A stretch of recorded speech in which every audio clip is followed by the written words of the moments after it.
Hey, what's up, everybody? Welcome back to the 11th Hour Gaming Channel. I am AJ Gels, guys. We're back. We're back on Friday. If you can see, I'm in a kind of new area. I'm in my back in my old room. I kind of converted this into my recording studio for the summer. Like I said, this show's finally back at noon Eastern, 9 a.m. Pacific on Fridays. It's also May 13th, so this is going to be the first, later today, I expect to have at least one part of Doom up, as well as a couple other parts of Uncharted 4. Sorry if my uploads, again, haven't necessarily sped up. I have to go to a Starbucks to upload videos because it takes so long with the crappy internet I have here at my house. So that's kind of what's up with that. But guys, seriously, if you're new to the show, don't know what the hell this is. This is my weekly news show. I sit here, I kind of talk about the news from around the web. Usually I go to Polygon, IGN, Eurogamer, all those. This week I think I only have one story from Polygon. The rest is all IGN. So, there's not a lot of variety of where I got this news this week. I'm sorry if I seem a little scatterbrained. It's kind of late Thursday night. But yeah, that's kind of what I do. I know I've been really on and off again. I plan on going back and doing this with a lot of the older shows. But go down the description below. There will be a list of events, timestamped, of what I cover, so you can kind of skip through and see what I talk about. The Facebook link has finally been fixed, so you can also down in the description find me on Facebook, Twitter, or website. All that's correct. I'm going back. I'm changing. Periodically, I'm changing every old video. Make sure the Facebook link is correct on everything. It'll take you to my new page. All my videos are posted there. As long as stuff from my website, all that. You can find me on Twitter. Same thing. I'm sorry. Again, I'm making sure I'm covering everything that I'm doing new. But yeah, other than that, like I said, Doom starting today. Bunch of other really great stuff. So here we go. Let's hop into news. I know that was a really quick, weird kind of intro. But either way, starting on May 20th, Nintendo will drop the price of the 2DS by $20, now making it an even $80. So if you want a 2DS, I guess you can go pick it up, $80. Starting May 20th, Nicole Carpenter of IGN. Another article from IGN, also by Nicole Carpenter. Apparently, EA is planning on bringing games to the NX, and I quote, "if it makes sense." And this is according to Executive Vice President Patrick Soderlund, and he said this to BBC. Basically, he also says that EA and Nintendo are in constant communication. There was a thing last generation. I know EA and Nintendo were kind of in works. I think EA was trying to get a lot more games out for the Wii U, but it didn't really happen. I think it got a couple, but not a lot. We're looking for apparently with the NX coming out, that'll probably be a few more EA games. It's also weird because I know there's also a rumor out there going around right now that the NX is actually not going to be a disc-based console like more modern day ones are. I'm sorry if I'm scooting around. I have a wheelie chair and it's fun to mess around with. Instead of it being a disc-based console, it's going to be a cartridge-based console. So, I don't know why they're going to do it, but and who the hell knows if that's actually true. Okay. This is gonna bug me because say this. If anybody goes to the comments tells me why the hell am I wearing the same shirt as last week, yeah, sorry about that. I did laundry within those days, and I just randomly put this on. I was right before I hit record, I was like, wait a minute, I'm wearing the same fucking shirt. I try not to do that. I don't know. I try not to appear gross. Yeah, I'm gross. I'm sorry. All right, I'm sorry for breaking that. Like I said, I'm really scatterbrained right now. Apparently, I guess continuing because there's a lot of stuff. EA is publishing a lot of stuff, so a lot of this all kind of has to do with EA. But the Battlefield 1 developer is apparently working on fixes to avoid the problems that they had with Battlefield 4's launch. This is kind of specifically kind of focused around the multiplayer. We have no hard, concrete specifics of what they're doing, but I think it's kind of focusing, make sure the multiplayer works day one. From Joe Scrubbles at IGN. In another article by Nicole Carpenter over at IGN, the next NBA Live game will be coming in 2017 and not 2016. So if you're waiting for it, there's a reason for the break. Yeah, I'm probably today's episode probably won't last that long. Like there's not a lot of in-depth news. There's just a lot of facts. Looks like Madden NFL 17 will release August 23rd. And this is big for me because I'm if anybody didn't know, I'm a New England Patriots fan. I mean, I'm diehard. I don't follow football as much as I used to. But this is a big name player for them. Patriots tight end Rob Gronkowski will be the cover athlete this year. Article by Chloe Rad over at IGN. Sorry, I'm also losing my voice a little bit. Let's see here. Apparently we will be getting Mass Effect Andromeda news at the EA Play event on June 12th. I think this is kind of running parallel to E3. So kind of keep your ears out. I'll probably be doing some sort of reaction or some sort of wrap-up of this news because I'm super interested in Mass Effect Andromeda. Hopefully I think we're going to see this by the end of 2016, and if not, I'd put money early 2017. Maybe holiday 20. I don't know. I'm still kind of laying out hope for 2016 release for Mass Effect Andromeda. Matt Porter of IGN. Star Wars Battlefront has apparently sold 14 million copies across all consoles, and that was kind of released in a EA kind of financial year statement. That is a lot of games. That's a lot of copies for Star Wars Battlefront. I don't know I think that's including both retail and digital. I actually didn't look that up. Article by Seth G. Macy of IGN.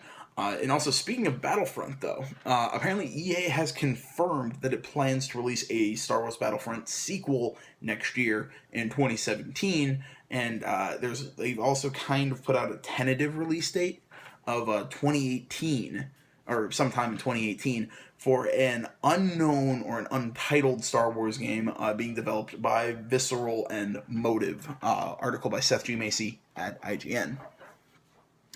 And also, if you have Battlefront, don't have the Outer Rim DLC from today, May 13th to May 15th. I'm sorry. You can play the Outer Rim DLC for free. Go check that out. Article by Michael Pasalacqua at IGN. EA and I can't remember the developer for Need for Speed. Okay, I'm sorry. Can't remember the exact developer for Need for Speed, but either way, they've announced there will be a new Need for Speed game coming in 2017. Nicole Carpenter of IGN. I'm really hoping we kind of get back to the older kind of free roaming Need for Speed games that are kind of. I mean, there's a story, but they're more. It focuses on kind of like the criminal element of drag racing and. And not necessarily just drag racing, but you know what I mean, like street racing, all that. Like that was a lot of fun. Need for Speed Carbon was really good. I think my favorite was the original Most Wanted on the PS2. If anybody remembers that game, I still have it and play it. Fantastic game. Yeah, I don't know. I'm kind of hoping for that as opposed to what we've been seeing with the Need for Speed franchise.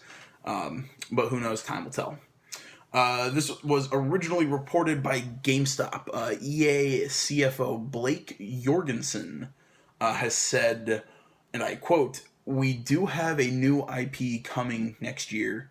We haven't yet announced it, but it's something that you'll see probably coming up soon." End quote. Article by Matt Porter at IGN. Who knows exactly what this is? I'm assuming we'll see something up soon. I'm assuming it's E3 time that we'll be seeing something. So again, keep your eye on this channel. I'll probably talk about it here somewhere. But this, I'm hoping this is maybe that big AAA action adventure Mirror's Edge AC style game that that EA kind of said they've been working on. Except we've heard nothing about it ever since we said, yeah, we're working on it. Where is it? But who knows? I mean, I think that'll be interesting to see what happens with that. If you're like me and enjoyed the Uncharted 4 soundtrack, I'm sorry, I can't think right now. You can go and pre-order the Uncharted 4 vinyl soundtrack on I am 8bit. I believe it's iam8bit.com. And that's I am 8 numeral BIT. I am 8bit. Joe Scrubbles IGN. Not many release dates to kind of really talk to you guys about this week. Mostly, I think there's about 3 of them. We have Phoenix Wright, Ace Attorney, Spirit of Justice will come to the Nintendo eShop in North America. In Europe this September for $30. Matt Porter, IGN. Final Fantasy X and X-2 is now currently available on Steam and includes full Japanese audio and subtitles. Nicole Carpenter of IGN. And we finally have a confirmation on The Witcher 3 Blood and Wine DLC will be available May 31st, and pre-orders are now open. Joe Scrubbles at IGN. Not just the only bit of Witcher news that I have for you guys this week. You know, if you guys don't know, I love talking about The Witcher. It was my game of the year last year. I love the franchise. I have them all. I have the first 2 on PC, the third on PS4. And this little bit of news comes from an interview with Eurogamer. That game director for Witcher 3, Konrad Tomasvik. I can't pronounce his name. I cannot read Polish names. I'm sorry. Tomaskiewicz. He apparently shared his want to continue the Witcher franchise, even though it had been previously said that The Witcher 3 would be the end. Maybe not. And he gave this statement in this interview. Personally, I hope that someday in the future we will do something more because I love the setting and I work on the Witcher games around 12 years right now. I'm assuming something kind of got lost there, maybe in a translation, or he kind of broke his English. So I'm assuming he's saying he loves it and, he's worked on the Witcher games for about 12 years. I'm assuming that's what he's kind of getting at. He also continues, but I don't know what we will decide. The strategy plan they will share with us soon. We'll see, end quote. And they being CD Projekt Red. Apparently right now the studio's focus is on Cyberpunk 2077, the upcoming RPG, or the upcoming Cyberpunk RPG. And, if I don't remember... I can't remember if I've talked about it on the show, but right now CD Projekt Red's kind of focusing on being kind of like Rockstar, where it's kind of like a one project studio as opposed to be like we have a bunch of different teams working on a bunch of different games, kind of like the Ubisoft model. Not saying one's right or the other. I mean, whatever works for CD Projekt Red, I have great faith in them. No matter what they're going to do is great, although I would love to see the Witcher franchise sometime down the line be continued. Either I still think it can be continued with Geralt. The old saying, if you know The Witcher, no Witcher's ever died peacefully in his bed. So I'm gonna put money that until we see Geralt die in a game, he's not gonna. We're gonna see more Geralt of Rivia. Article by Vince Ingenito of IGN. You can get full details on this upcoming article and by Owen S. Good over at Polygon. This is over that Wes Copeland. If you don't know who this is, he formerly held the record for Donkey Kong back in January, then lost it. No, sorry. He originally held it, lost it, then reclaimed it this January, lost it again, and reclaimed it again. Oh no. I'm sorry, I'm thinking. I'm sorry. Let me try this one more time. He had the record, lost it, got it back in January, and lost it again in April. There we go. He has now reclaimed the title once more, and actually now holds the record for all platforms, not just MAME and cabinet. He has scored a whopping 1,218,000 points on May 5th. This beats previous record holder Robbie Lakeman by 28,200 and beat Dan Sigilo's MAME score by 11,200. Lakeman, obviously, not playing on MAME, Lakeman playing on cabinet, and Copeland also playing on cabinet. You can also, in this article, there's a link. You can check out the video of this, of him taking back this title. Took 3 hours and 20 minutes. Apparently, I think for the long spot, he didn't lose one Mario. So, I don't know exactly what that is. I know what Donkey Kong is. I just never played it a lot. So, like I said, you can find probably even more details in the article by Owen S. Good over at Polygon. Mods for Fallout 4 on Xbox One will begin to drop after the Far Harbor DLC comes out, I believe, next week.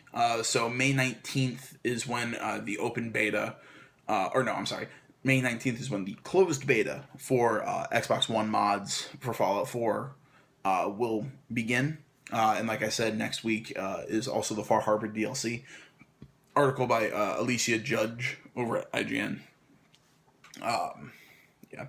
I know a lot of people are excited about that. Sorry. Something on my computer screen. I'm not 100% sure how mods are going to work on that, but, I'm not an expert. We'll see when we get there. Let's see here. Disney has officially canceled the Infinity series and will stop all self-publishing games. If you know what the Infinity series is, the little Toys to Life amiibo game. I don't know. I've never understood that kind of stuff, but I know a lot of people who play it. I've heard it's really, really good, so, I'm not judging. I'm just kind of reporting the facts here. This statement was made to IGN, and I quote, "After a thorough evaluation, we have modified our approach to console gaming and will transition exclusively to a licensing model. This shift in strategy means we will cease production of Disney Infinity, where the lack of growth in the Toys to Life market, coupled with high development costs, has created a challenging business model. This means that we will be shutting down Avalanche, our internal studio that developed the game. This was a difficult decision that we did not take lightly, given the quality of Disney Infinity and its many passionate fans." Seth G. Macy of IGN. Or not that he didn't say that. Seth G. Macy of IGN was who the article was by. That quote was from a statement given to IGN. I get this. Yeah, it's all money. I get it. It's the Toys to Life. I guess it's kind of a weird kind of development process and market. And I think the licensing model makes a lot more sense. Only I like to say, only time to tell exactly what's going to go on. So. This next story I found kind of interesting. I believe last week I talked about how it was official. Lionhead Studios is closing. It's done, gone. Well, according to rumors, I can find more details on this on Kotaku. But according to rumors, Microsoft actually turned down buyers of Lionhead Studios. And for an interesting reason, because Microsoft refused to basically, along with the sale, nobody wanted just Lionhead. They wanted Lionhead and the rights to the Fable series. Microsoft would not sell the rights to the Fable series, which is kind of a dick move, if you ask me, to Lionhead. But I get it. You bring in another developer to do Fable. Although I don't think anybody but Lionhead could do a game like Fable, because it's a very unique game. Yeah, I don't know. Article by Joe Screbbles over at IGN. I don't know. I really hope we see another Fable game somewhere down the line. I'm sorry again. I'm losing my voice here. Eurogamer apparently reported about a declined pitch for Fable 4. So maybe Fable 4 was apparently in the work. I think probably in the creative process of in the works, but. Apparently, the game would take place in a time of industrial progress. And by the way, I'm about to make some quotes by Lionhead, or former Lionhead art director John McCormick. He's basically saying, and I quote, "Tram cars and flying machines, There will also be characters basically from, tram cars and flying machines. End quotes. This is me saying there will probably, there's also planning on characters kind of based off of Victorian fiction, and I, again, quoting him again, or no, this one's quoting the article. I'm sorry. This is quoting the article. Jack the Ripper, who would be a Balverine in disguise, and Dr. Jekyll and Mr. Hyde. So already this seems like an interesting, kind of time period. The technology would be interesting. I kind of like these character ideas. That would be really interesting. And McCormick also went on to say, and I quote, it would be darker and grittier, and because it was R-rated, it would have the prostitutes and the humor. Joe Screbbles of IGN. A lot of people were kind of questioning, how could you do Fable darker and grittier? I think it could be done, and I think it could still kind of hold its lightheartedness, kind of in a Deadpool kind of way, if you know what I mean. It's kind of this, it's dark, it's kind of dark, it's gritty, but I think it's darker humor is kind of what I'm kind of reading that as, and I think it could work. Honestly, this number surprises me a little bit, just for the sheer fact that I thought it would be more. This article by Matt Porter at IGN: Dark Souls 3 has sold over 3 million copies. I don't know, that just doesn't seem right. Like, it's for as popular as this game is. Granted, I know it's been out for a couple weeks. It's been out since April. April 12th, I believe. I don't know. That just seems like a low number to me. I don't know. Into our final two stories. This is going to be apparently. It seems that Forza Motorsport 6 will have a NASCAR expansion. This was originally spotted on Reddit. This is not official, so we don't know exactly, but we could be seeing a new Forza Motorsports expansion. Luke Riley of IGN.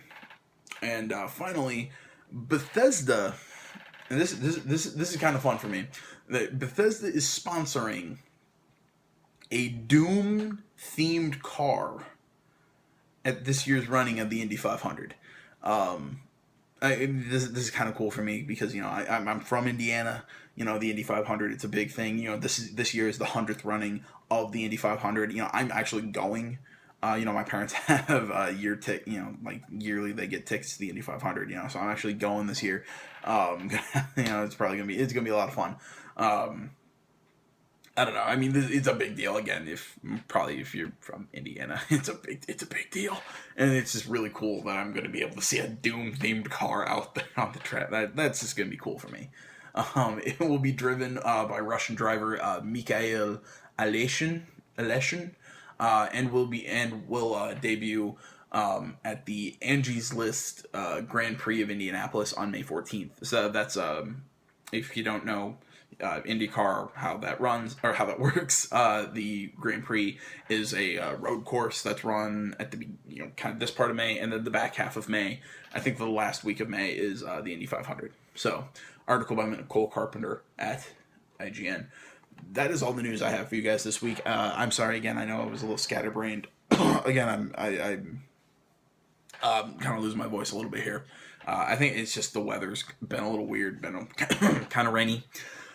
But guys, thank you so much for watching. Thank you for tuning in. Thank you for being so patient over the past while my schedule was all kind of wonky, and now it's back to normal. Again, this show will be back every Friday at noon Eastern, 9 a.m. Pacific. This has been episode 32 of the 11th Hour. You can find me on Facebook, Twitter, on my website, down in the description below. Please like, comment, subscribe if you enjoyed the videos. And if you're a new person to this channel and you're enjoying the stuff, please subscribe. And if you're already a subscriber and you come here every week, please tell your friends. Spread the word. I think by the time I hit 1 year on this channel, which is, I believe, October 7th of this year. I don't know. I have to double check. It's around early October.